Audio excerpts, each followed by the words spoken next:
Buongiorno in diretta con Focus TG, una clamorosa svolta nelle indagini su una bomber, il mistero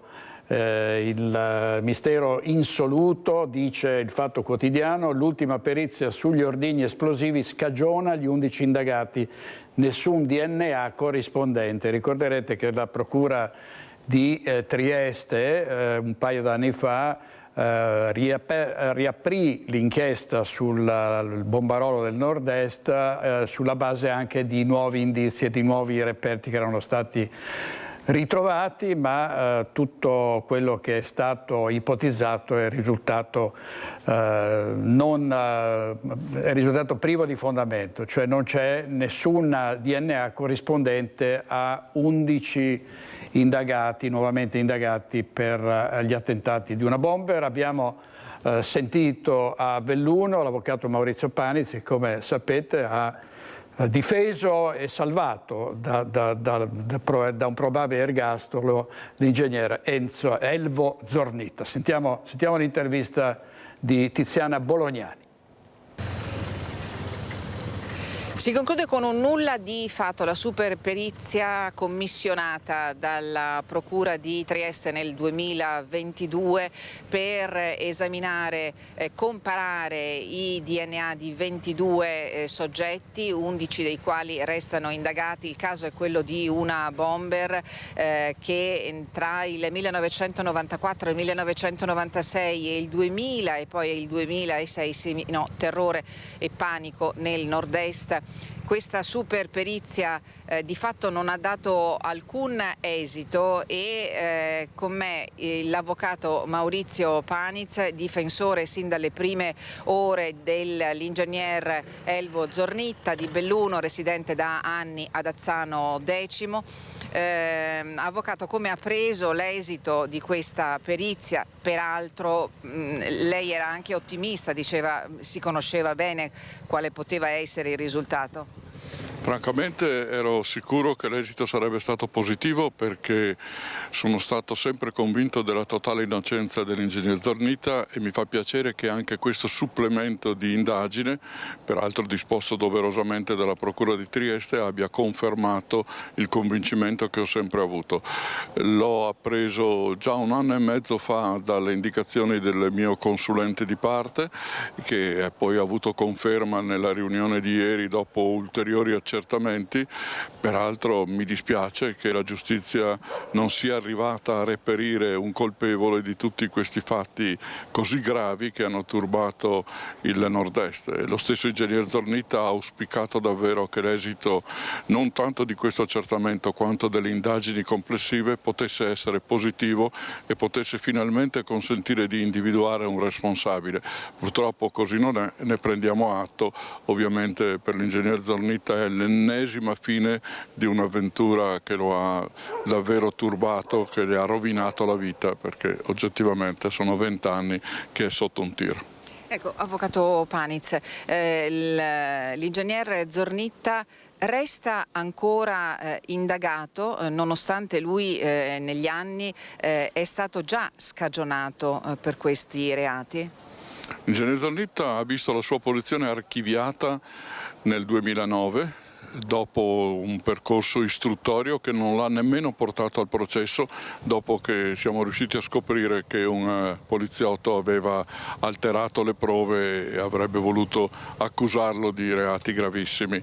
Poi è stato nuovamente riportato nell'elenco degli indagati per questo supplemento di istruttoria che ha comportato l'analisi di 27 reperti, dall'esito del cui esame sono derivati 68 campioni, tutti esaminati con molta accuratezza, con tecniche molto moderne, con decine di migliaia di prove effettuate dai consulenti. Adesso l'esito è stato tranquillizzante per lui come per gli altri indagati. Fra una decina di giorni ci sarà udienza al Tribunale di Trieste. Non dubito che nel giro di qualche settimana ci sarà l'archiviazione per l'ennesima volta. E poi magari si capirà nella completezza a che tipo di risultati sono arrivati questi super esperti, questi periti? Ma i super esperti sono arrivati a un risultato molto chiaro. Nessuno degli indagati esaminati nel corso degli anni ha a che fare con questi reati, nessuno può essere implicato in queste vicende, nessuno ha responsabilità di sorta. Non è stato possibile individuare un cittadino che sia già oggetto di analisi nel grande panorama delle persone attenzionate in Italia, quelle che già hanno rilasciato il DNA, quelle che sono state implicate in altri reati, perché non c'è stato nessun tipo di comparazione utile. Addirittura si è arrivati a un risultato, per quanto mi consta, che è abbastanza strano, nel senso che in alcuni reperti sono stati individuati dei diversi profili di DNA, per cui potrebbe anche succedere che quei reperti siano stati toccati da più persone e quindi il teorema per il quale un'unica persona sia da considerarsi una bomber, maschio o femmina che sia, in realtà potrebbe essere messo in discussione. E peraltro già l'avevo messo in discussione nel 2006-2007 quando, di fronte ad alcune prove inoppugnabili dell'innocenza dell'ingegner Zornitta, perché lo stesso si trovava in località distanti o era già ampiamente attenzionato dagli inquirenti, avevo detto forse è il caso di pensare che ci siano plurimi responsabili di questi fatti, però Procura la pensava in termini diversi e rispettosamente ha seguito la linea che riteneva e io mi sono dovuto adeguare. Grazie all'avvocato Maurizio Paniz e complimenti ancora una volta perché ha salvato l'ingegner Zornitta che, come ha ricordato l'avvocato, volevano incastrare con l'alterazione di un lamierino. Per questa alterazione un funzionario di polizia, Ezio Zernar, poi era stato anche processato e condannato. Grazie a Tiziana Bolognani per l'intervista, poi vi daremo altri particolari stasera anche attraverso la nostra redazione di Trieste. Un fatto gravissimo a Cittadella: dal cimitero sono state rubate le ceneri del padre del sindaco Luca Pirobon. Andiamo in diretta da Vanessa Banzato. Buongiorno a te direttore e a tutte le persone che ci stanno seguendo da casa. Un atto gravissimo, hai proprio ragione nel definire così quanto è accaduto proprio all'interno del cimitero monumentale di Cittadella, dove due persone, si pensa almeno fossero soltanto in due, sono entrate qualche sera fa, poco dopo l'orario di chiusura, quindi poco dopo le 19, hanno distrutto con l'utilizzo di un martello la della lapide dove appunto era custodita l'urna con le ceneri del papà del sindaco di Cittadella Luca Pirobon, Francesco Pirobon, che era scomparso all'età di 87 anni ancora lo scorso febbraio.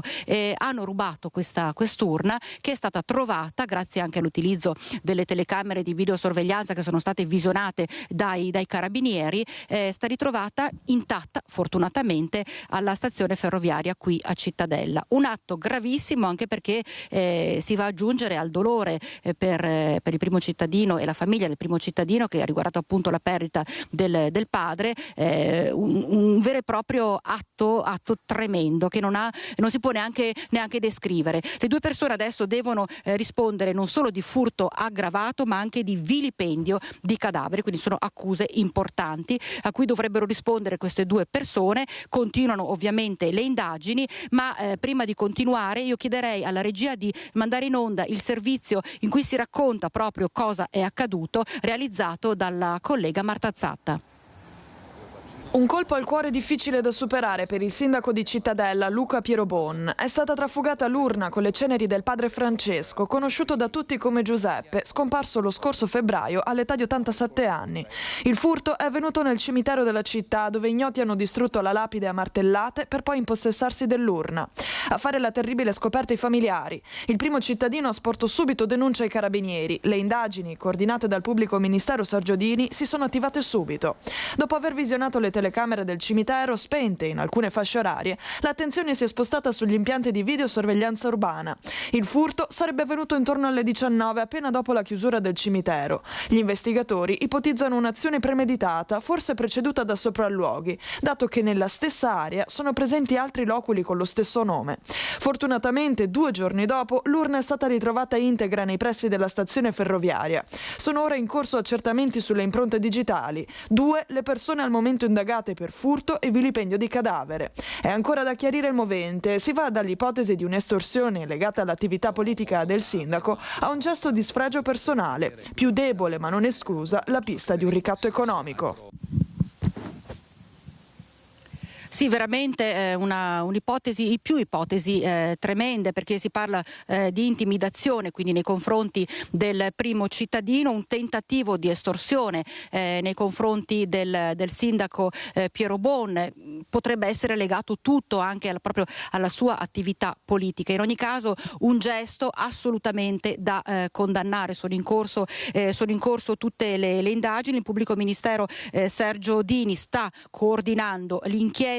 I carabinieri stanno procedendo appunto nell'indagine per cercare di capire soprattutto il movente di questo gesto, che non ha assolutamente una spiegazione al momento. Da Cittadella, direttore, è tutto, ti ricevo la linea. Grazie molte a Vanessa Banzatto. Credo Alessandro Costa Curtas non ho visto male, il nostro operatore. Purtroppo i furti sono all'ordine del giorno in tutte le nostre province, ne parliamo in tutte le edizioni dei nostri telegiornali. Ancora un raid dei ladri nel Trevigiano, a San Biagio di Callalta, in diretta Daniela Sizia con Nicoletta Rizzetto per la parte tecnica. A te, Daniela. Buongiorno direttore, buongiorno ai telespettatori. Sì, siamo a Cavrie, in via Lazzarima. Qui sono arrivati i ladri proprio in pieno giorno, quando la signora insieme al marito erano andati a fare una visita medica. Sono entrati probabilmente in 4, perché l'auto era stata vista nel comune, addirittura incappucciati. Sono entrati, hanno fatto razzia di tutto e hanno messo a soqquadro l'intera casa. Io sono proprio con la proprietaria, che adesso ovviamente, direttore, ha paura perché insomma in 4, lei dice: se me li fossi trovati davanti. Beh, sarebbe stato panico, credo. Per fortuna ci è andata bene. Abbiamo trovato il disastro appena rientrati, però almeno ci siamo risparmiati la visita faccia a faccia con questi personaggi. La paura che questi potessero far del male. Altro che, figuriamoci, dopo abbiamo sentito che erano anche in 3 o 4 e di conseguenza figuriamoci se ce li troviamo davanti, ti pestano proprio. Va bene, ci è andata bene in questa maniera qui, anche se ci hanno messo sopra la casa, però almeno... Hanno rubato qualche catenina degli orologi? Sì, quelle sì, però diciamo è il male minore, ecco, per fortuna, perché non avevamo soldi in giro, ecco, né soldi né ori, e quel poco che hanno trovato, l'hanno portato via e amen.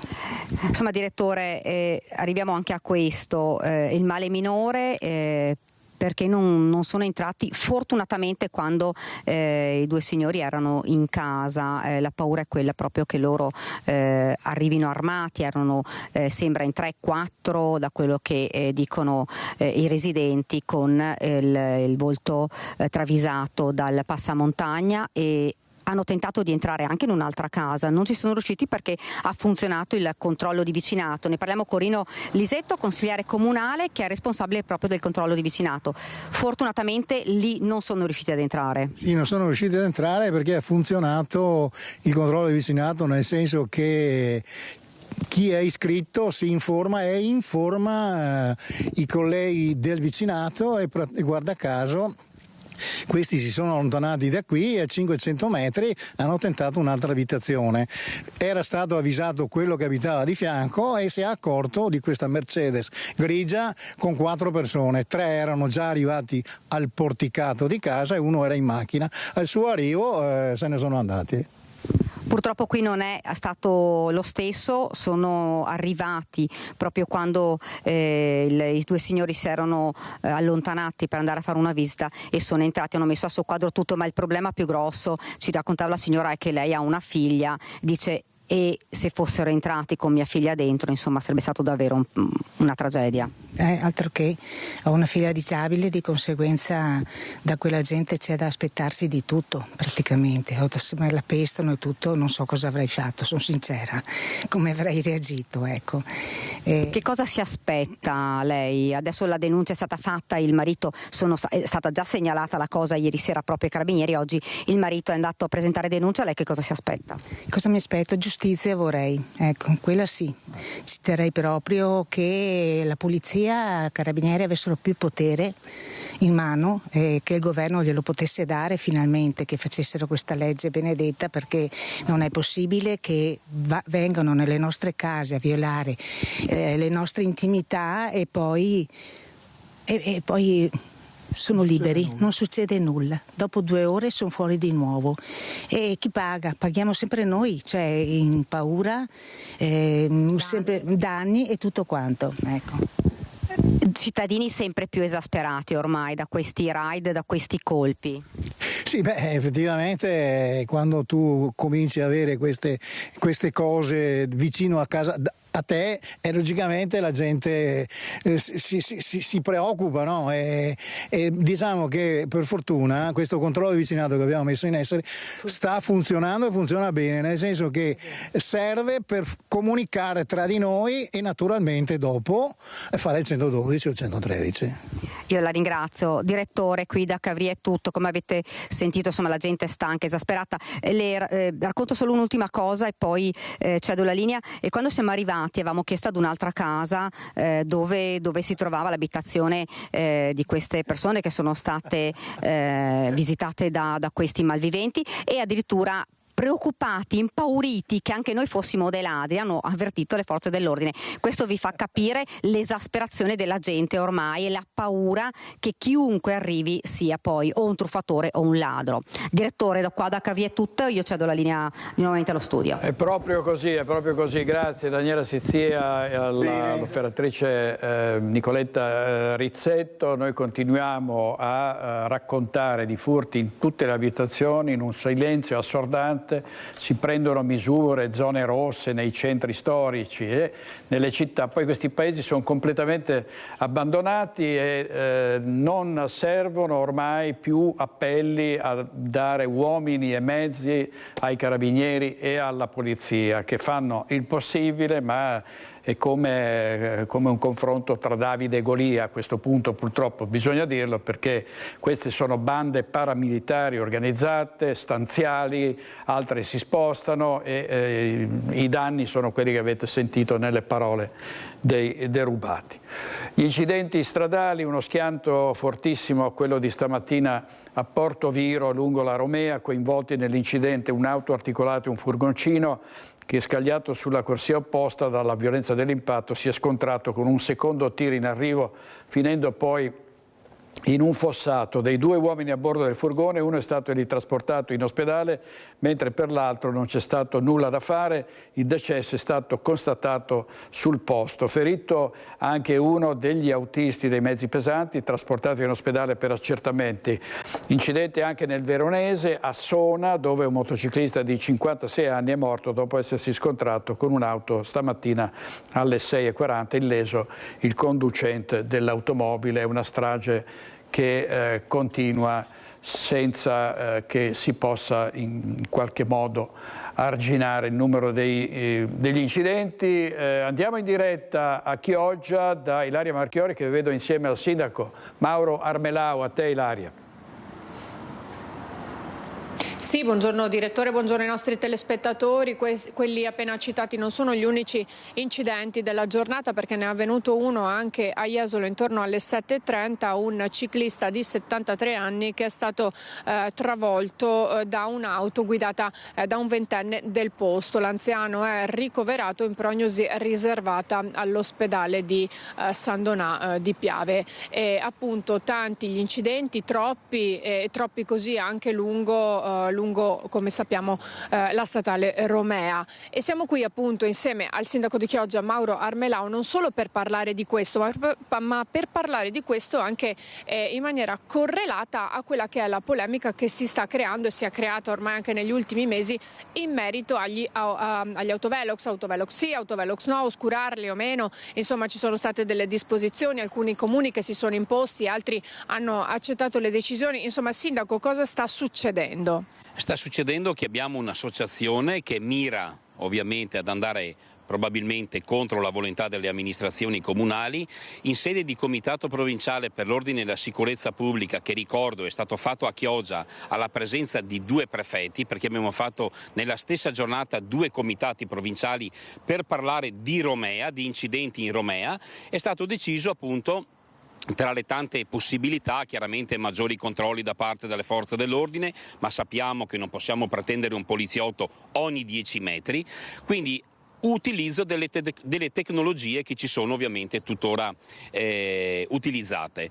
Vergilius è un sistema, una sorta di tutor che ho chiesto ad ANAS di progettare per essere messo sul ponte traslagunare. Chiaramente misura la velocità media dei veicoli. Ancora prima di iniziare il progetto abbiamo un'associazione che si scaglia contro il sindaco, che manda diffide, che scrive al mondo. Allora delle due una: o salviamo, cerchiamo di salvare delle vite umane, oppure diciamo no a tutto e quindi la gente, in assenza di controlli magari di polizia o in assenza anche di strumentazioni che sono da deterrente, è chiaro che la gente corre.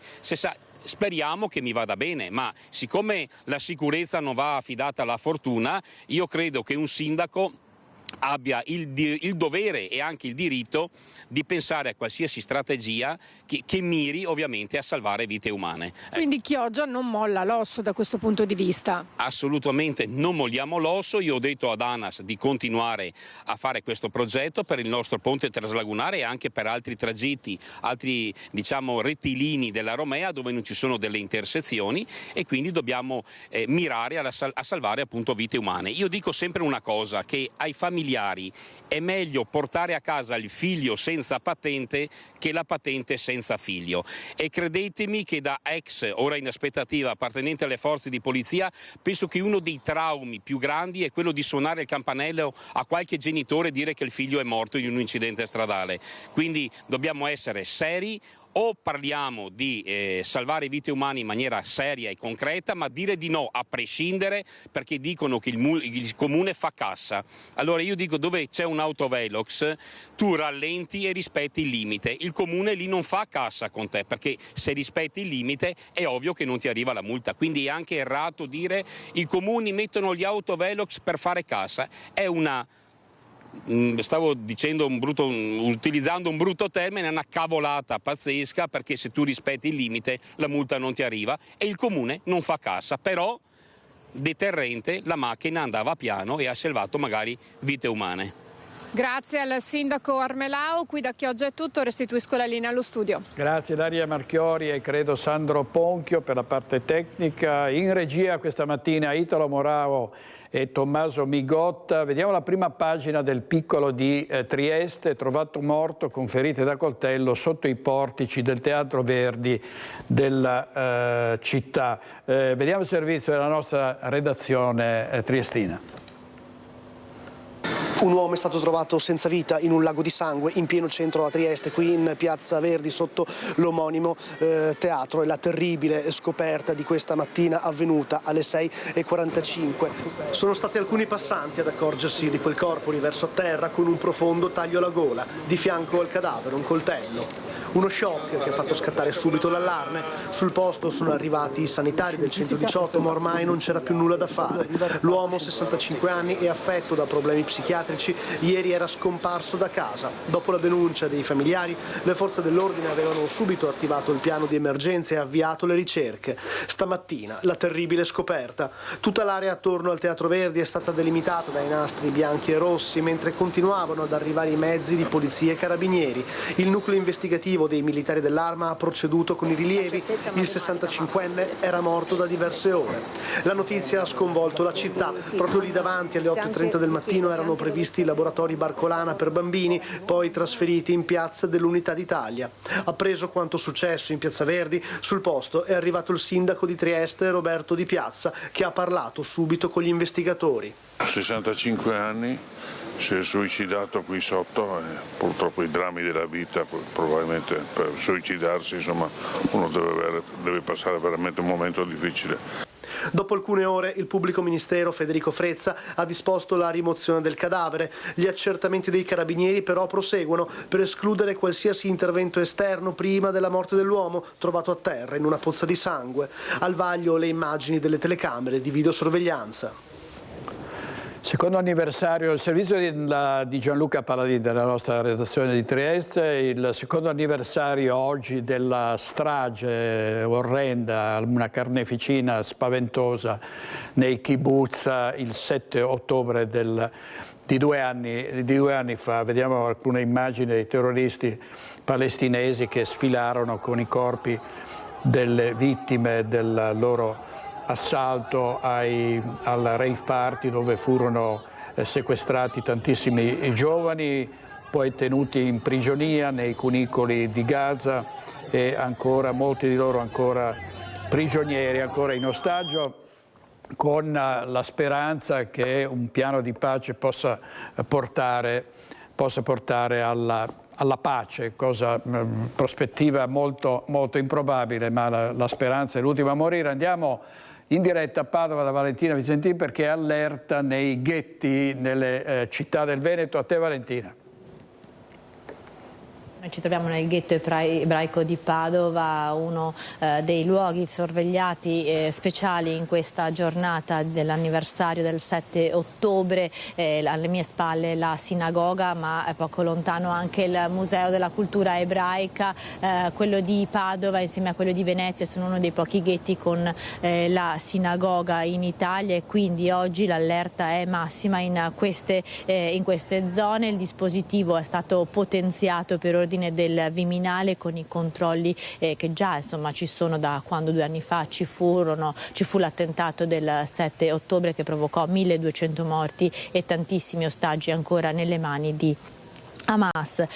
Oggi a Padova ma anche a Venezia non ci sono iniziative della comunità ebraica, si svolgeranno a Roma nei prossimi giorni. La polizia appunto con le forze i carabinieri, l'esercito presideranno costantemente questi luoghi perché vi dicevamo la sorveglianza è stata potenziata, così come sarà sorvegliata speciale ovviamente anche la partita prevista il 14 ottobre tra la nazionale italiana e la nazionale di Israele che si svolgerà ad Udine. Contestualmente oggi erano previste 2 manifestazioni pro-Palestina a Bologna e Torino, ma sono state vietate e quindi non ci saranno queste manifestazioni, mentre nei giorni scorsi abbiamo visto anche qui a Padova era stata altissima la partecipazione per i cortei pro-Pal che avevano invaso le strade della città e in un caso bloccando anche l'interporto proprio venerdì scorso.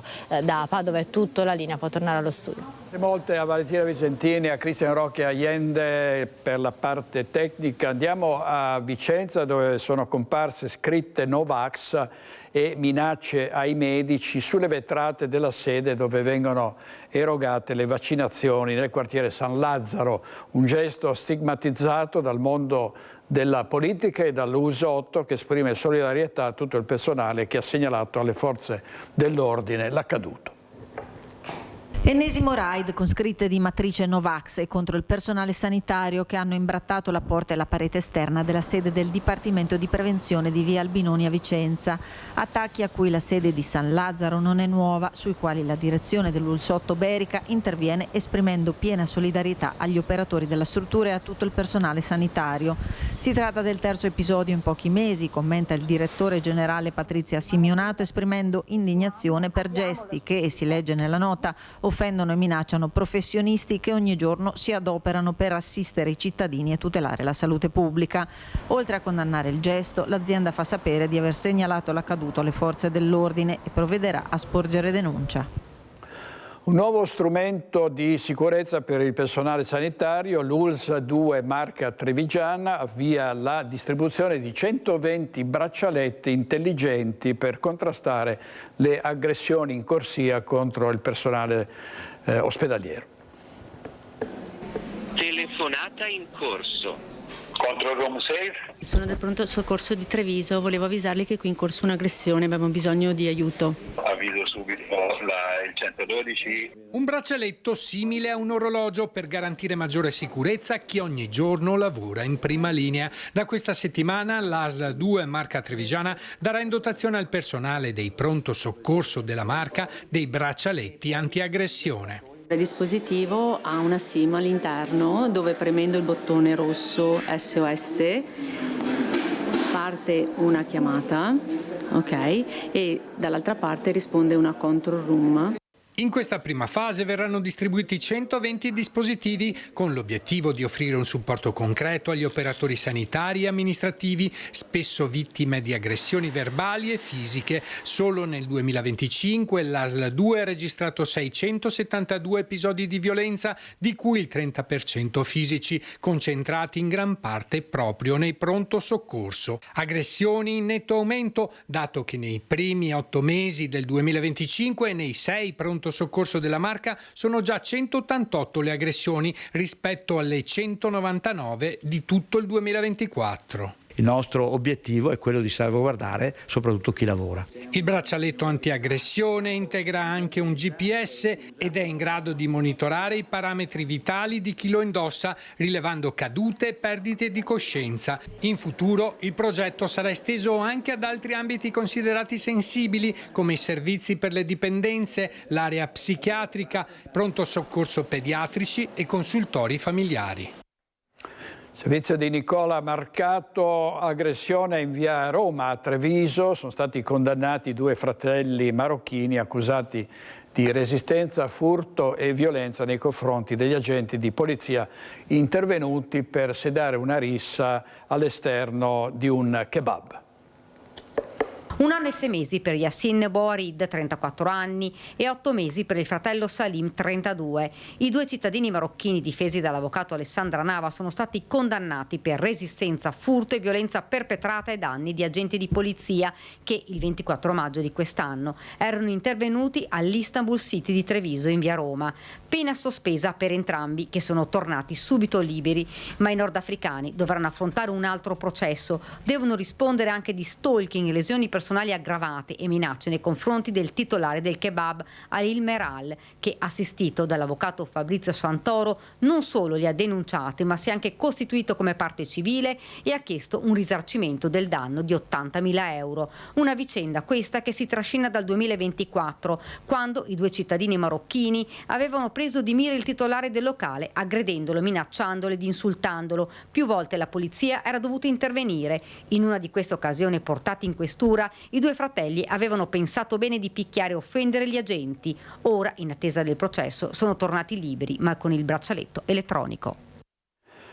Il caso di Giulia Schiff, tutti assolti perché il fatto non sussiste. Si è pronunciato così il giudice monocratico del Tribunale di Latina nel processo che vedeva 8 ex allievi piloti dell'aeronautica militare accusati di nonnismo, violenza privata e lesioni ai danni dell'allora collega Giulia Schiff.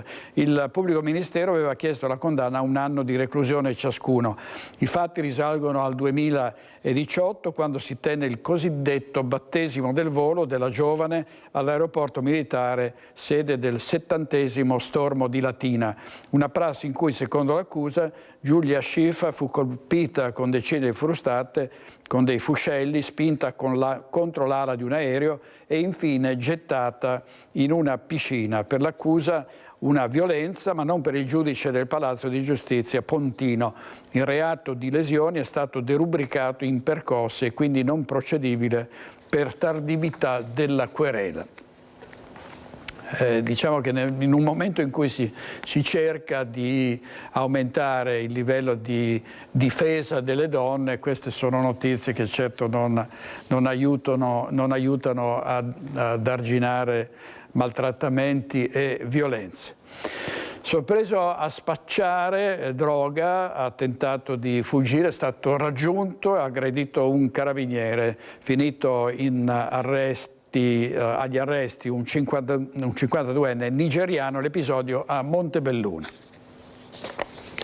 Stava accedendo una dose di droga ad un cliente. Il pusher è stato però visto dai carabinieri del nucleo operativo e radiomobile della compagnia di Montebelluna, che sono intervenuti. L'uomo, 52 anni, nigeriano, domiciliato a Padova, ha tentato la fuga e una volta raggiunto è stato bloccato, ma la sua reazione è stata violenta ed ha aggredito uno dei militari dell'Arma. L'episodio è avvenuto sabato scorso a Montebelluna in via Duse. L'uomo, già conosciuto alle forze dell'ordine per spaccio di sostanze stupefacenti e resistenza pubblico ufficiale, è stato perquisito. Il 52enne è stato trovato in possesso di 170 euro in contanti ritenuti provento dell'attività di spaccio. Per lui sono scattate le manette. L'arrestato è stato trattenuto nella camera di sicurezza del comando della compagnia in attesa dell'udienza di convalida che si è svolta in mattinata nel Tribunale di Treviso. La nostra cronista giudiziaria Daniela Sizzia. Adesso andiamo a Vicenza, ad una settimana dall'ampliamento della zona rossa anche ai Giardini Salvi, al Parc Cattaneo. Luisa Bertini e l'operatore Simone Squarcina ci fanno il punto della situazione in diretta da Vicenza. A te. Sì, buongiorno direttore, buongiorno ai nostri telespettatori. Siamo proprio qui tra Piazzale De Gasperi e i Giardini Salvi che rientrano nell'area ampliata della zona rossa a partire dal 1° ottobre. Zona rossa che era stata attivata il 1° luglio, era terminata il 30 settembre, aveva portato a 7.500 controlli e a 55 ordini di allontanamento. Il 1° di ottobre è stata appunto rinnovata, quindi comprende le aree tra Campomarzo e il Quadrilatero, le aree calde un po' della città, ed è stata ampliata ad altre zone alla luce appunto dei risultati ottenuti in questa zona rossa estiva. Noi oggi abbiamo raccolto un po' l'opinione, il sentore dei cittadini che da tempo chiedevano anche l'ampliamento appunto nei quartieri limitrofi. Li sentiamo insieme e poi la linea può tornare allo studio. Questa è diventata zona rossa, ecco, lo chiedevano i cittadini un po' per mettere in sicurezza. È contenta? Sì, sono molto contenta perché essere protetti il giorno d'oggi è il massimo che si può avere. Lei ha visto già qualche cambiamento, una settimana neanche che... Poco, bisognerebbe fare una rivoluzione in positivo. I delinquenti non stanno bene con le persone oneste. Direi che sono tutte misure blande e che non servono a niente, perché bisogna andare alla radice, cioè estirpare il male prima del peggio, insomma. E sotto trovo drogati che si drogano, che hanno dormito tutta la notte, chiamiamo la polizia ma non serve a niente. Quindi ben vengano questi provvedimenti? Sì, ma no, solo almeno tutta la zona centrale, secondo me. È un buon provvedimento o insufficiente? No, che sia... Non che trovo zona rossa o zona... non cambia niente. Perfetto. Sono appena passato e c'era uno lì al parco che si siringava, dunque è una cosa bruttissima, pessima, perciò zona rossa per me sono perfettamente d'accordo. Decadrà a fine anno, ci voleva? Ci voleva e come? Perché? Sì. È evidente, credo. Lo dica a chi non conosce la zona, qual è la situazione qui? È abbastanza critica, è critica. Vicenza era, lo è tuttora, una bella città e credo necessiti di pulizia. No, può servire assolutamente per iniziare, poi bisogna vedere con lo sviluppo della situazione quali altre misure prendere, perché chiaramente è una situazione che dura da veramente tanto tempo e non si risolve dal giorno alla notte. L'importante è che sortisca gli effetti sperati. È fiducioso? Assolutamente sì, su questo credo che faccia anche da deterrente oltre che da diciamo così, repressivo come aspetto. Verrà, insomma, decadrà a fine anno, qualcuno chiede invece che venga prorogata. Assolutamente sì, io spero che venga prorogato. Credo che il problema sia tutto nella organizzare un rinforzo delle risorse umane. Intervista di Daniele Garbine, vediamo la prima pagina del giornale di Vicenza, sempre con fatti di cronaca, inseguita da un'auto fino a casa, notte di paura per una giovane. E poi altro pestaggio al centro commerciale, quindicenne in ospedale con un braccio rotto, provoca un incidente frontale e scappa, patente ritirata e auto sequestrata a Bassano del Grappa, e sempre a Bassano, alla vista degli agenti, lancia lo spray urticante, indagato per porto abusivo di armi. I carabinieri avrebbero individuato i due ladri che hanno scippato la signora Giovanna Trovò a Conselve, che per lo shock riportato è stata colta da un malore ed è morta poco dopo il furto. Due uomini, gli stessi ripresi dalle telecamere di sorveglianza cittadine e dei negozi della piazza, sono stati indagati per il furto subito da Giovanna Trovò, la 79enne di Conselve, morta poco dopo per un malore. La procura di Padova ha disposto anche l'autopsia sul corpo dell'anziana. La pensionata infatti non sarebbe stata toccata dai ladri, ma una volta rientrata a casa si è sentita male ed è morta. Nelle immagini delle telecamere si vede Giovanna Trovò seduta su una panchina in piazza Cesare Battisti, avvicinata dai due uomini che con un movimento furtivo la derubano. Dopo aver scoperto di essere stata scippata, la donna si agita. Era molto impaurita, ha raccontato il tabaccaio del paese, tra i primi a soccorrerla. La procura di Padova vuole accertare se lo shock subito dall'anziana abbia contribuito a procurarle il malore fatale. I figli della donna chiedono giustizia. I due indagati sarebbero due giovani del posto già noti alle forze dell'ordine. La Guardia di Finanza di Padova ha scoperto una frode ai danni dell'Unione Europea, denunciati 48 imprenditori agricoli per truffa aggravata, eseguito un sequestro di oltre 17 milioni di euro. Per 5 anni, dal 2017 al 2022, sono riusciti a beneficiare di contributi del Fondo Europeo Agricolo di Garanzia, circa 20 milioni di euro, mettendo in piedi un sistema truffaldino articolato. 48 imprenditori agricoli sono stati denunciati dalla Guardia di Finanza di Padova alla Procura Europea di Venezia per associazione delinquere e truffa aggravata, procura che ha disposto anche un sequestro preventivo di 17 milioni 200 mila euro. Le indagini dei finanzieri padovani sono iniziate nel 2021 in collaborazione con i nuclei di Polizia Economico-Finanziaria della Guardia di Finanza di Macerata e Rieti, le sezioni aeree della Guardia di Finanza di Pratica di Mare e di Pescara e del nucleo investigativo della Polizia Ambientale, Agroalimentare e Forestale di Rieti. Intercettazioni, sorvoli aerei, accertamenti bancari e documenti delle aziende sanitarie locali hanno permesso di ricostruire la truffa. Gli indagati, domiciliati in Veneto tra le province di Padova, Rovigo, Treviso, Venezia, Verona, Vicenza, ma anche nelle Marche, Umbria, Abruzzo, Lombardia e Piemonte, avevano ideato due sistemi di truffa.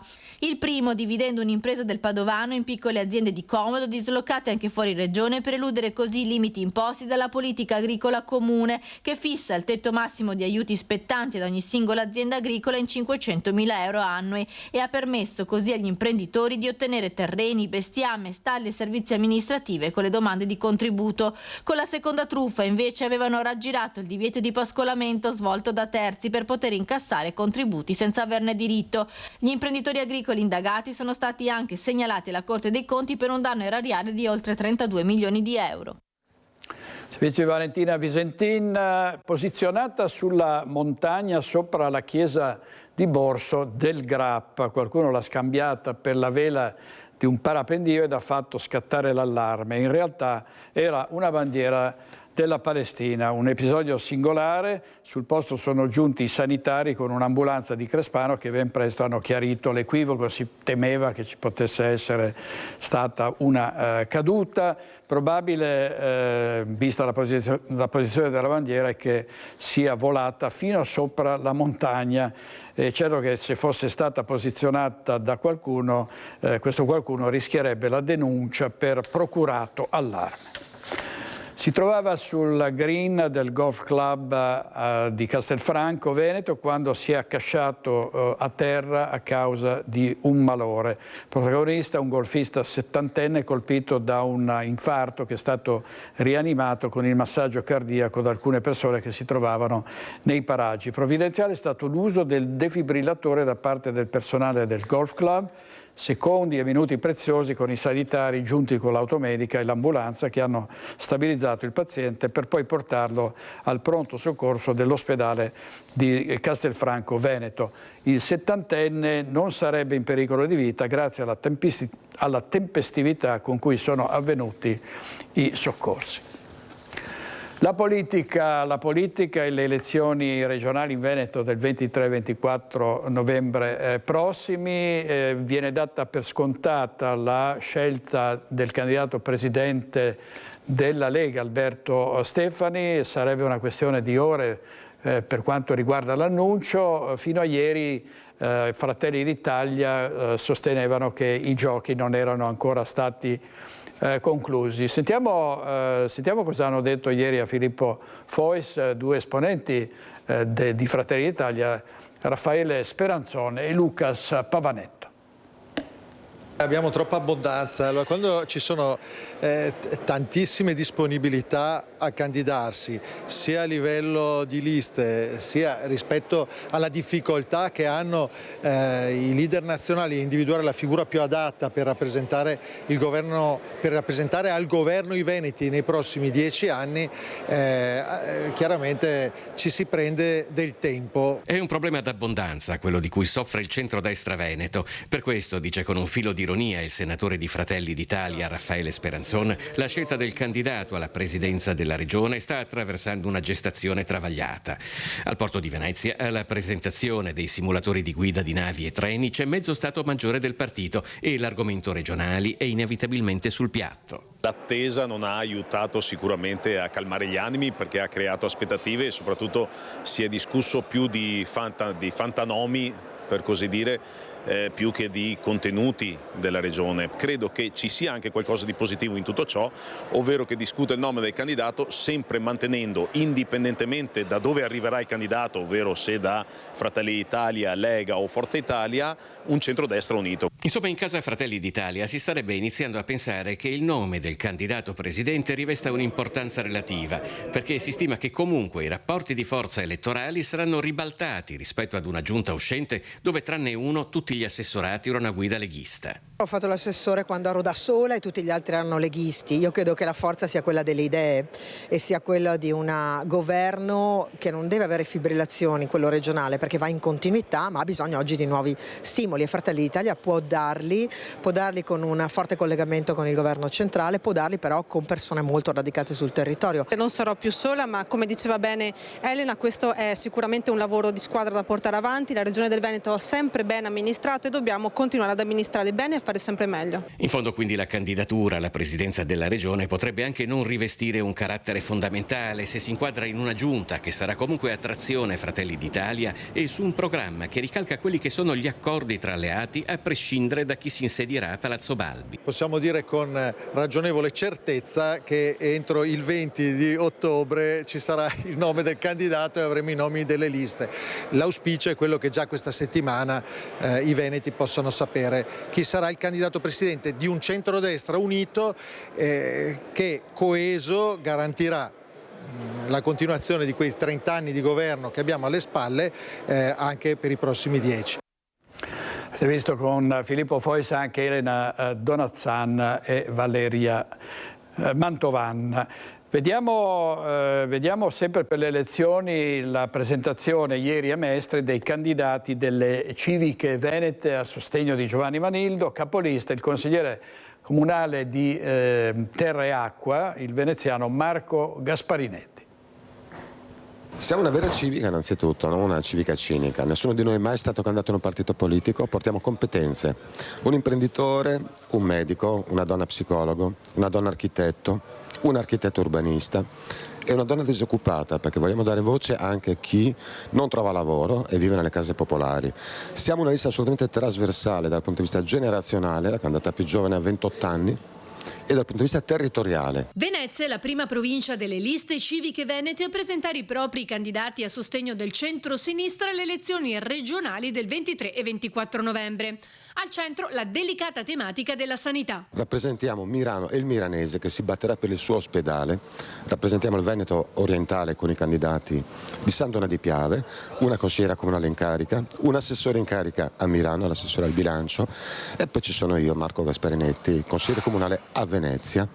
Siamo una squadra e ci muoveremo con spirito di squadra. C'è chi porta l'esperienza concreta di anni di amministrazione e chi mette a disposizione invece le proprie competenze professionali. La presenza del miranese è fondamentale e da troppo tempo non è rappresentata all'interno del Consiglio regionale e questo pesa su alcune scelte, per esempio quelle dell'ospedale di Mirano, che da troppo tempo non è al centro delle attenzioni della regione. San Donà sarà rappresentata da 2 candidati, me e Giorgio Maschietto, e ci sono i nostri colleghi veneziani e ci sarà anche l'espressione del miranese e noi copriremo ovviamente tutto il Veneto orientale, quindi da Portogruaro a San Donà e Litorale. Gli altri membri sono Alice Zanetti, Fabio Bevilacqua, Sara Vanin, Ivo Martinelli e Roberta Bertazzolo. Servizio Ilaria Marchiori, ovviamente abbiamo parlato delle prossime elezioni anche ieri sera a Focus. Sentiamo cosa ha detto il consigliere regionale della Lega Roberto Bet. Il Presidente ha raggiunto il 70% del consenso. Le elezioni regionali non sono elezioni politiche nazionali, non sono elezioni europee, non si vota solo i partiti ma si votano le persone. Noi portiamo in eredità un'esperienza di governo eccezionale, tant'è che tuttora il Presidente Zaia è considerato tra i migliori presidenti di regione d'Italia, il più amato, e con questa responsabilità di governo e con questi 15 anni straordinari ci siamo assunti la responsabilità di indicare anche colui che prenderà le redini della regione dopo il Presidente, che è Alberto Stefani, quindi la Lega indica il candidato Presidente. Per lealtà istituzionale, ma meglio lealtà politica con gli amici di Fratelli d'Italia e di Forza Italia, siamo in attesa che a livello nazionale venga confermata l'indicazione che la Lega ha dato. Mi pare che anche in Puglia o in Campania siano ancora non abbiano ancora definito il candidato presidente. Noi in Veneto abbiamo le idee molto chiare, abbiamo un candidato presidente, sappiamo quello che dovremo fare da qui ai prossimi 5 anni, siamo forti di un'esperienza governativa e di gestione della Regione Veneto eccellente e tutti i dati e i rating che ci vengono dati ci dimostrano che abbiamo ottimamente governato la Regione del Veneto e quindi siamo assolutamente tranquilli in attesa di affrontare questa campagna elettorale per spiegare ai veneti quello che abbiamo fatto, quindi rendicontare il tanto lavoro fatto in questi anni e soprattutto dare la visione per i prossimi 5, anzi direi 10 anni di governo, spero ovviamente di centrodestra e con una guida leghista che garantisce soprattutto alcune partite importanti a livello nazionale che sono la battaglia per l'autonomia, che sono la buona amministrazione, la buona gestione della pubblica amministrazione veneta. Così Roberto Betti ieri sera a Focus, c'è allarme nelle aziende agroalimentari, nuovi dazi americani sulla pasta italiana stanno alimentando molta tensione del settore che esporta negli Stati Uniti. Davvero ci sono 24 milioni di fatturato e questo è un dato che riguarda il pastificio Sgambaro di Castello di Godego, 24 milioni di fatturato, poco meno del 10% del quale dal mercato americano e ovviamente i danni di questi dazi del 107% sarebbero gravissimi, anche assieme l'allarme è anche nei 10 pastifici italiani che sono ovviamente che sarebbero colpiti gravemente dalle decisioni di Trump. La comunicazione sull'imposizione dei super dazi alla nostra pasta italiana, commenta il direttore generale di Sgambaro Claudio Costantini, è un fulmine a ciel sereno a cui va fatta subito chiarezza e a cui deve far seguito una mediazione da parte delle nostre istituzioni, quindi allarme in tutte queste aziende. Mancanza di manodopera e di giovani, oltre il 55% dei lavoratori ricercati è di difficile riperimento. Confartigianato Imprese, marca trevigiana, per sopperire alla crisi lancia un progetto per raccontare la propria azienda. Sentiamo. La mancanza di manodopera nelle piccole e medie imprese ormai è un dato di fatto. Dati Excelsior stimano che di circa 50.000 entrate totali nelle imprese, quasi 26.000 sono di difficile reperimento, ovvero più del 55%. Quello che si teme è che non ci siano più passaggi generazionali, che le imprese scompaiano e così i nuovi artigiani. Necessario per questo diventare attrattivi per le nuove generazioni. Noi abbiamo bisogno di collaboratori, sostanzialmente stiamo un po' oltrepassando quella questione di quella manodopera. Non è un caso se ci sentite parlare anche di politiche dell'immigrazione più moderne, più adatte. Ricambio generazionale sempre più complesso per la crisi demografica, ma soprattutto perché sono le stesse imprese a far fatica a vendersi bene e quindi a rimanere al passo con i tempi e le diverse modalità di intendere il lavoro da parte dei giovani. Le imprese devono essere più attrattive, più belle e più funzionali, non solo per vendersi meglio, ma perché questo è quello che richiede il mercato. Fare sì che abbiamo imprese che quando il titolare finisce si possano vendere. La rottamazione delle imprese è una cosa che non fa bene assolutamente al territorio, non fa bene all'economia. Per questo Confartigianato ha creato un progetto ad hoc per le imprese. Un progetto multimediale che parte da una piattaforma digitale in continua evoluzione, nel senso che in questo momento la piattaforma digitale ha una serie di guide, di mappe per le imprese, di tutorial, di videotestimonianze e si arricchirà di webinar verticali su determinate tematiche che nell'ambito del progetto Cassetta degli attrezzi poi sono già individuate, dal welfare alla gestione dei conflitti all'interno delle aziende, a come scrivere un annuncio di lavoro, a come gestire proprio i rapporti anche all'interno delle aziende. Piccole imprese verso l'obbligo di polizza assicurativa contro le catastrofi naturali e l'allarme del CNA, cioè degli artigiani, una nuova tassa occulta per 50.000 imprese.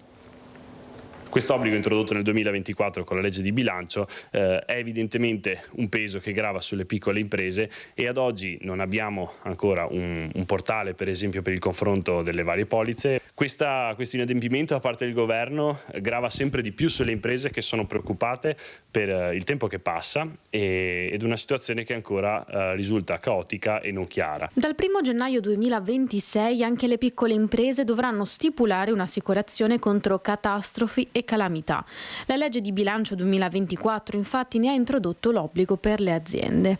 La CNA di Treviso lancia un allarme sulla mancanza attualmente di un portale dedicato per confrontare le varie polizze, una spesa per cui non è previsto inoltre nessuno sgravo fiscale, come invece è per esempio per le RC auto e che CNA stima quindi come particolarmente gravosa per le imprese stesse. L'azienda obbligata ad attivare questo tipo di polizza vedrebbe o potrebbe supporre che ci sia una sorta di tassazione ulteriore e aggiuntiva travestita da polizza, ma in realtà diretta ad aumentare le entrate dello Stato. Per questo CNA, preoccupata per le ricadute sulle imprese, si fa portavoce di una richiesta al governo. Rivedere la questione della tassazione, addirittura eliminando l'IVA come per esempio nell'esperienza delle abitazioni private e invece introducendo un sistema di incentivo, di detrazione.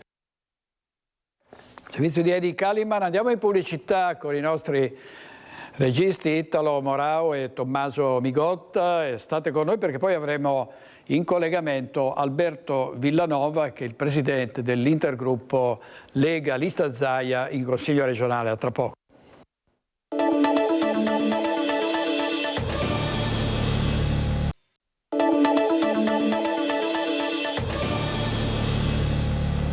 Nuovo in diretta con Focus TG, il dado è tratto. Alberto Stefani sarà il candidato presidente alle prossime regionali, il candidato presidente della regione del Veneto. Ce lo assicurano fonti nostre, abbiamo le gole profonde in Veneto e anche a Roma, e ovviamente dando, credo per primi, questa notizia, ripeto, che arriva da fonti molto ufficiali. L'annuncio potrebbe essere già stasera durante Porta a Porta. Ricorderete che Bruno Vespa aveva assistito all'annuncio di Silvio Berlusconi per quanto aveva riguardato per quanto riguardava Luca Zaia, e probabilmente stasera Giorgia Meloni annuncerà sempre a Porta la nomina di Alberto Stefani. Ovviamente ne parliamo con Alberto Villanova, cioè questi Alberti furoreggiano. Alberto Villanova, che è il presidente dell'intergruppo legalista Zaia in Consiglio regionale. Ha gli stessi nostri riscontri, Villanova? Bene, questo è tanto buongiorno direttore, buongiorno a chi ci sta seguendo. Questo è quello che noi auspichiamo da tanto tempo e che stiamo aspettando ormai da più settimane. I tempi sono maturi affinché venga fatto questo annuncio, è ora di iniziare la campagna elettorale, è ora che i veneti sappiano chi è il prossimo candidato presidente per il centrodestra, perché abbiamo visto quello che sta succedendo nelle altre regioni che sono andate al voto. Abbiamo visto il centrodestra che, dove corre unito con un candidato valido, fa veramente ottimi risultati, e noi lo confermeremo anche in Veneto, dove correndo con Alberto Stefani candidato sicuramente porteremo a casa un ottimo risultato. Allora Villanova, grazie per ora. Adesso andiamo in diretta da Marta Marangonna, che è dal sindaco di Treviso. Mario Conte, a te Marta. Sì, buongiorno direttore, a te e ai telespettatori che ci stanno seguendo da casa. Siamo in comune a Cassugana, dove è stato presentato poco fa un progetto innovativo per quanto riguarda l'utilizzo dell'intelligenza artificiale nelle scuole. Partirà dalle scuole Coletti, che sono le prime in Italia ed in Europa ad utilizzare questa nuova app, che servirà per l'integrazione dei bambini e dei ragazzi stranieri, ma anche dei bambini e dei ragazzi con difficoltà di apprendimento e disabilità. Qui con me il sindaco di Treviso Mario Conte. Ci ricolleghiamo naturalmente a quanto stavate dicendo in studio relativamente alla politica, perché Conte sono ore diciamo di grande attesa per quanto riguarda il candidato del centrodestra alle prossime regionali. Sì, attendiamo l'ufficialità della candidatura del nostro Alberto Stefani. Credo che sia stato atteso abbastanza, tutti i banchi di prova hanno dato il risultato che ci aspettavamo, quindi dalle Marche alla Calabria. Ora siamo pronti per partire con il Veneto. Devo dire che al di là dell'attesa sul candidato, noi stiamo lavorando. Proprio questa mattina ero con Alberto Stefani per incontrare associazioni, per costruire il programma, per andare a raccontare ai veneti quanto di buono è stato fatto in questi 15 anni dal presidente Zaia e quanto di buono faremo e verrà fatto dal centrodestra governato appunto da Alberto Stefani. Quindi noi siamo operativi a tutti gli effetti, in attesa che venga ufficializzato e annunciato il candidato. Speriamo che sia questa sera, come dicono. Comunque, al di là dell'annuncio, noi stiamo lavorando nei territori. Ecco direttore, quindi da Treviso è tutto, restituisco la linea allo studio. Scusa Marta, però mi pare che dovessi parlare anche di intelligenza artificiale, che entrava nella scuola Treviso con un progetto sperimentale. Ne avete già parlato? Sì, pardon, è quello che dicevamo. Grazie, sì, direttore, è quello che dicevamo in apertura di... Stavo seguendo le ultime notizie e mi è sfuggito, è saltato anche il collegamento con Alberto Villanova. Ecco, se puoi dire al sindaco che a noi è già arrivata la notizia da fonti ufficiali, da fonti attendibili, diciamo che mancherebbero poche ore all'annuncio di Alberto Stefani. Mario Conte, ricordiamo, era tra i papabili, tra gli uomini della Lega più indicati come presidente della regione del Veneto. Immagino che il sindaco ovviamente contribuirà insieme a Stefani a a far crescere il consenso della Lega in vista delle prossime elezioni. Insomma, c'è una coesione comunque molto evidente all'interno del carroccio, a prescindere da chi sarà presidente, sembra che sarà proprio Stefani. Sì, ti sta sentendo, direttore, il sindaco. Sì, direttore, grazie. Devo dire che io sono assolutamente felice e soddisfatto che questa partita finisca così, con la candidatura di Alberto Stefani, anche perché ricordo che 2 anni fa ho ricevuto il 65% dei consensi nella mia città, che è una grande assunzione di responsabilità. Abbiamo tanti cantieri in piedi, tanti investimenti in atto e quindi sarebbe stato complicato francamente in questo momento mollare la città per un'esperienza certamente altrettanto bella, e avendo la fortuna di militare nella Lega, dove ci sono tante persone, il mio impegno sarà totalmente dedicato a sostenere Alberto Stefani e il mio impegno amministrativo totalmente dedicato alla mia comunità, che, ripeto, mi ha dato tanta fiducia, e questa fiducia deve essere ripagata con il lavoro quotidiano, con i cantieri che stiamo portando avanti, con tutti i progetti, compreso quello di stamattina, che vede Treviso essere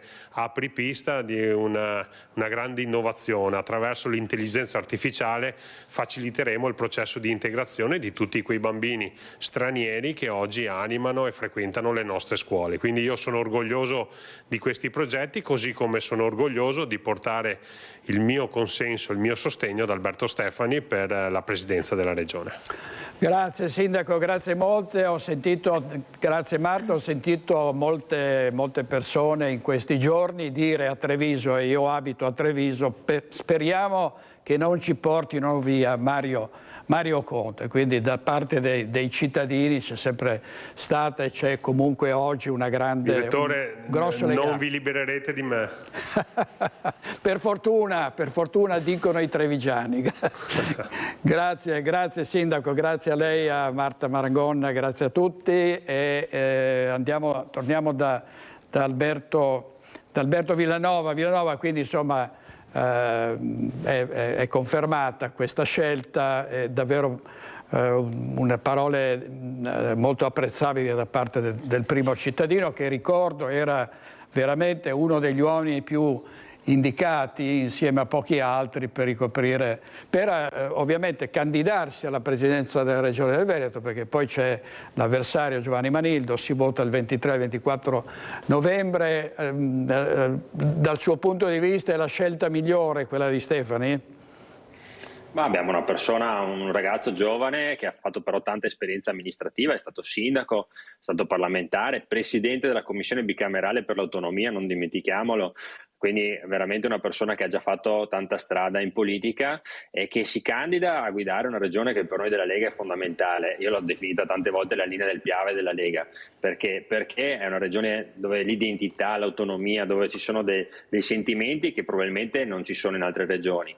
Quindi immagino che anche per lui sia un grande onore poter ambire a diventare presidente del Veneto. Per tutti noi è la sfida, penso che questa sia la sfida più importante della Liga Veneta negli ultimi 30 anni, e siamo tutti pronti per fare il miglior risultato. Io, come ho detto nel suo studio pochi giorni fa, io credo che l'obiettivo che deve avere la Lega per questa tornata elettorale sia quello di essere il primo partito in Veneto. Noi dobbiamo far vedere che quando si parla di regionali, di elezioni amministrative come queste, la Lega ha l'obiettivo di essere il primo partito che va a intercettare quelli che sono i bisogni dei veneti e che va a portare avanti la voce dei veneti in maniera forte e autorevole, come ha fatto il presidente Zaia per 15 anni.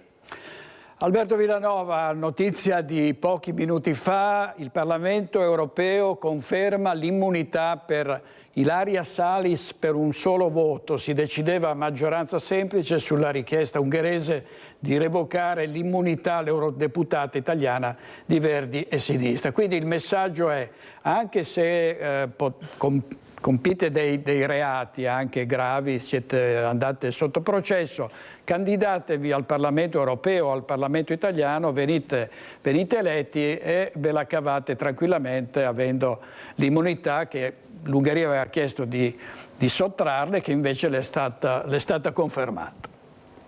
Direttore, mi fa venire il mal di stomaco a farmi vedere certi titoli, e penso che venga il mal di stomaco anche a tanti che ci stanno seguendo, perché veramente è una vergogna europea. Già era una vergogna che una persona che ritratta da dei video che ha mostrato anche lei tante volte in trasmissione, ritratta dei video mentre bastona una persona per terra durante una manifestazione, no? Già è una vergogna che venga portata in Parlamento europeo, dove dovrebbero sedere quelli che ci rappresentano nel livello più alto della politica continentale. Ma oltre a questo, adesso è stata anche salvata, e noi viviamo in una situazione dove abbiamo un ex ministro, Salvini, che per aver bloccato l'immigrazione clandestina è ancora adesso sotto processo, dopo essere stato assolto, adesso viene portato nuovamente a processo e rischia 6 anni di carcere per aver fatto il suo lavoro, e abbiamo la Salis che dopo aver bastonato una persona a terra durante una manifestazione viene portata in Parlamento e viene salvata. E la cosa più assurda e vergognosa è che in quei voti che l'hanno salvata di sicuro ci sono dei voti di centrodestra, perché se no la sinistra non avrebbe avuto i voti per salvare la Salis, e questa è una vergogna, cioè non si riconosce l'autorità di una magistratura di un paese europeo come quello ungherese, che sta andando avanti per la sua strada per portare in tribunale una persona che ha compiuto quei reati, e si va a salvare una persona che è evidente anche dai video che abbiamo visto cosa ha fatto. È veramente una vergogna. Penso che l'Europa stia dimostrando veramente il peggior lato di sé. È una cosa che penso che tutti quelli che sono a casa, che rispettano le regole, soprattutto dopo un weekend come quello che abbiamo visto, con manifestazioni di piazza con 126 agenti feriti, adesso si trovano anche la Salis che era paladina di queste manifestazioni salvata. Penso che veramente ne abbiamo per avere la nausea a lungo. Ecco, Villanova, ovviamente il centrodestra, come sappiamo, ha vinto nelle Marche e in Calabria, prima nelle Marche con Acquaroli, poi in Calabria con Occhiuto. Queste vicende hanno dei contraccolpi, cioè lo sciopero generale, la flottiglia, che risulta non siano state apprezzate dalla gran parte degli italiani, no? Ovviamente la condanna dei crimini di Netanyahu in Israele, ma molti no allo sciopero generale e molti no anche alla missione degli attivisti della Global Summit Flottiglia. Allora, diamo per assodato che tutte le persone di buon senso che vedono le immagini che arrivano da Gaza con le famiglie sotto le bombe provano ribrezzo per quelle immagini e per quello che sta succedendo a Gaza. Però basta vedere i sondaggi di questi giorni, il 90% degli intervistati era contrario a quello che hanno visto in piazza, era contrario a queste manifestazioni. Perché? Perché gli italiani, pur essendo solidari con chi è sotto le bombe, non vuole che si blocchino le strade, che si blocchino porti, aeroporti, che si impedisca alla gente comune di andare a lavorare, che si blocchi un intero paese in scacco, diciamo sotto ostaggio da parte di Landini, della Schlein, di Conte o di Fratoianni, perché questo è qualcosa che i cittadini che devono andare a lavorare, devono fare le proprie attività, non sopportano, anche perché non porta nulla. Scusatemi un secondo, la flottiglia, ma veramente qualcuno ci vuole far credere o vuole far credere agli italiani che la flottiglia portasse aiuti umanitari, derrate alimentari per aiutare il popolo di Gaza? No, era semplicemente un'operazione di propaganda pura, di marketing politico per far mettere in difficoltà il governo italiano. Le piazze sono state dipinte come grandi manifestazioni di pace, però guarda caso sono gli unici pacifisti che portano il manganello e bastonano e sputano addosso ai poliziotti. Ripeto, in 2 giorni, 3 giorni di manifestazioni, 126 poliziotti feriti. Chi paga per quei poliziotti? Chi paga per le cure di quei poliziotti? Il cittadino comune. Chi paga per le città devastate, per le auto incendiate, per le vetrine rotte? Il cittadino comune. Non paga mai chi organizza gli eventi, soprattutto Landini, che è evidente ambisce ad avere un ruolo politico e usa il sindacato come il suo, diciamo, carro per arrivare a avere un ruolo politico. Ma gli italiani si rifiutano di questo, lo dimostrano con i sondaggi, soprattutto lo dimostrano nelle urne, perché abbiamo visto che i partiti che dovevano andare sull'onda di queste manifestazioni hanno preso una sonora trambata, AVS, Conte, il PD, e in Veneto dimostreremo che siamo sulla stessa traccia, anzi vogliamo fare ancora meglio di quello che abbiamo visto in queste settimane. Villanova, torniamo alla notizia che abbiamo dato per primi, cioè la scelta di Alberto Stefani come candidato presidente della Lega alla presidenza della regione del Veneto. È un'eredità molto pesante quella di Luca Zaia, perché è stato un presidente per 15 anni in testa alla classifica dei governatori più amati, molti speravano che restasse, che facesse un altro mandato, non è stato possibile. Zaia, qualcuno ha detto, la vendetta di Zaia è stata definita la scelta di presentarsi capolista in tutte le province. La prima domanda che le faccio è: che peso avrà il presidente Zaia capolista in tutte le province, e se questa spinta di Zaia possa in qualche modo determinare una vittoria della Lega, che invece è auspicata da parte di Fratelli d'Italia. Io sono convinto che la scelta di candidare Zaia come capolista in tutte le province sia una scelta fondamentale, perché il Presidente ha un peso politico e io credo un apprezzamento da parte dei veneti che nessuno ha mai avuto nella storia del regionalismo italiano. Lo dimostrano i sondaggi, cioè da 15 anni è il governatore più amato d'Italia, ci sarà un motivo. E allora solo pochi a sinistra non si rendono conto di questo. Ma io credo che la Lega veramente con Zaia capolista, e vediamo se ci sarà anche qualche sorpresa sul simbolo elettorale, io credo che con questa combinazione, insieme a un candidato molto valevole come Alberto Stefani e con tutta la squadra dietro che spinge, compatta, come abbiamo sentito anche dall'amico Mario Conte, io credo che abbia tutti gli ingredienti per fare benissimo nella nostra regione, per far vedere che magari i risultati di altre elezioni come le europee e le politiche sono diversi, saranno molto diversi da quelle che sono le elezioni regionali, perché, ripeto, per noi della Lega le elezioni regionali sono le elezioni e il Veneto è la regione. Cosa vuol dire? Che ci impegneremo al massimo per fare in modo che ci sia continuità con l'amministrazione Zaia, che chi prenderà il posto del governatore avrà in testa solo i veneti e gli interessi dei veneti e del Veneto, e su questa strada noi continueremo ad amministrare come abbiamo fatto in questi 15 anni. Allora, è possibile che qualora diventasse presidente Alberto Stefani si possa trovare circondato da assessorati pesanti di Fratelli d'Italia, quindi un presidente in qualche modo che non del tutto azzoppato, ecco, si usa questo termine a volte, no? Se non si è in grado di avere tutto il potere necessario. Ma direttore, io dico sempre che i conti si fanno alla fine e il numero degli assessori dipende da quelli che saranno i numeri del Consiglio. Questo vale dal più piccolo dei comuni per arrivare fino in regione, per arrivare in Parlamento. Cioè, in base al numero di consiglieri si definisce anche il numero degli assessori o l'attribuzione dei vari assessori in giunta. Quindi secondo me adesso è prematuro parlare di quella che sarà la definizione della giunta, le attribuzioni dei vari assessorati o il numero degli assessorati.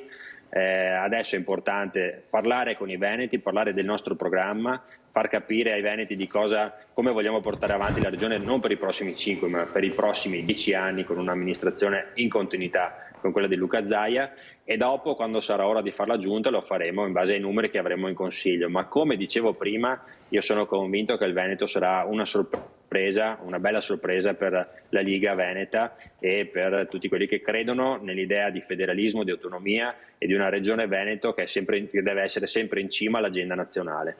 Grazie molto Alberto Villanova, che tante volte ha parlato della linea del Piave. A presto Villanova, grazie, buon lavoro. Grazie direttore, buon lavoro. Grazie.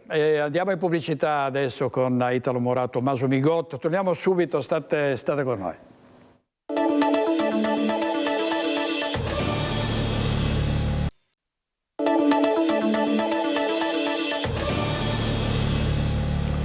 Giovedì 9 ottobre si commemora il 62esimo anniversario del disastro del Vajont. Gli eventi entrano nel vivo in queste ore e culmineranno con il messaggio della Presidente del Parlamento europeo Roberta Metsola.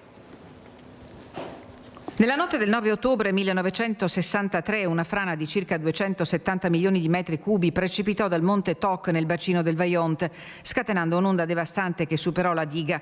In pochi minuti circa 1900 persone persero la vita, Longarone e altri paesi furono spazzati via. Quel che molti hanno chiamato la diga che ha retto l'urto ma non la volontà umana resta una ferita nella storia del paese. Non fu una fatalità. Da sempre storici, geologi e cronache denunciano che segnali di instabilità erano noti, avvisi ignorati, rischi calcolati.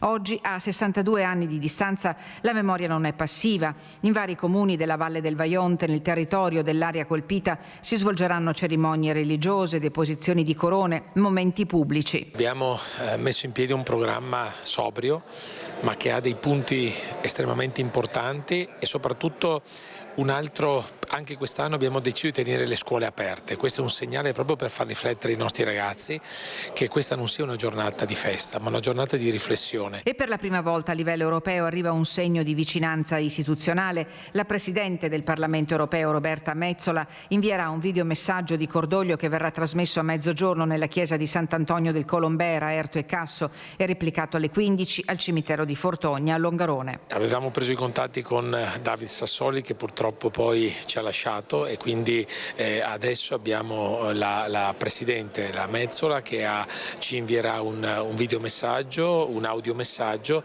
per dimostrare la vicinanza dell'Europa e la comprensione che l'Europa ha per questa tragedia, che deve essere un monito universale, lo diciamo sempre, perché questi fatti non devono mai più accadere in nessuna parte del nostro mondo. Metsola ha già definito in precedenti interventi il disastro del Vajont non come una tragedia confinata al nostro territorio, ma come una tragedia europea, un monito alla solidarietà e alla responsabilità nella gestione del territorio e dell'ambiente.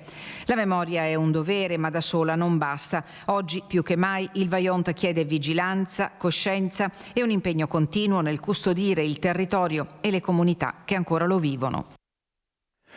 Servizio di Tiziana Bolognani, responsabile della nostra redazione bellunese, e l'alpinista bassanese Stefano Ferronato sta per partire per l'Himalaya, dove tenterà la salita a una vetta quasi sconosciuta. Si sale in quota, dopo 17 anni torno in Himalaya e si torna proprio in Himalaya al confine con il Tibet, nella regione del Manaslu, e si tenta il Pambari, che è un 6.905 metri, e tentiamo di farlo con gli sci. La domanda classica in queste occasioni è: perché questa nuova avventura?